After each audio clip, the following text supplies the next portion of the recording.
অচলাবস্থা কাটিয়ে ধীরে ধীরে স্বাভাবিক ছন্দে ফিরছে জয়পুরিয়া কলেজ। মঙ্গলবার থেকে শুরু হলো পঠন পাঠন। কলেজের ভেতরে ও বাইরে পুলিশ, নিরাপত্তা রক্ষীদের কড়া নজরদারিতে কলেজে ঢুকলেন পড়ুয়ারা। তবে অন্যান্য দিনের তুলনায় পড়ুয়াদের উপস্থিতি ছিল কম। আজকে ক্লাস ফুল স্কেল শুরু হয়ে গেছে। অ্যাজ এ হোল আপনারাও দেখতে পাচ্ছেন যে স্টুডেন্টরাও পিসফুলি এখানে কোনো সেই ধরনের কোনো টেনশন বা উত্তেজনার কোনো পরিস্থিতি নেই।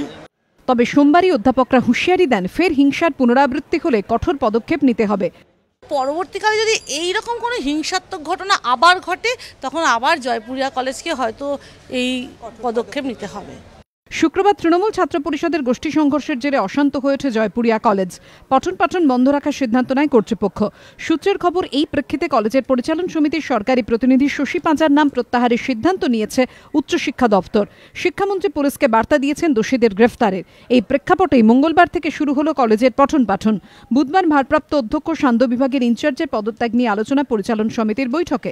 অন্যদিকে স্কটিশ চার্চ কলেজের পদত্যাগী অধ্যক্ষ অমিত আব্রাহামকে ফেরানোর দাবিতে অনড় পড়ুয়ারা।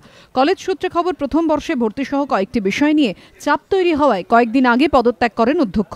সোমবার রাতে বটতলা থানায় যান তিনি।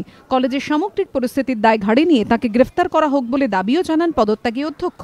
এই পরিস্থিতিতে পদত্যাগী অধ্যক্ষকে ফেরানোর দাবিতে অনড় পড়ুয়ারা। অনশন প্রত্যাহার করলেও আন্দোলন চলবে বলে তাঁরা জানিয়েছেন। পার্থপ্রতিম ঘোষের রিপোর্ট, এবিপি আনন্দ, কলকাতা।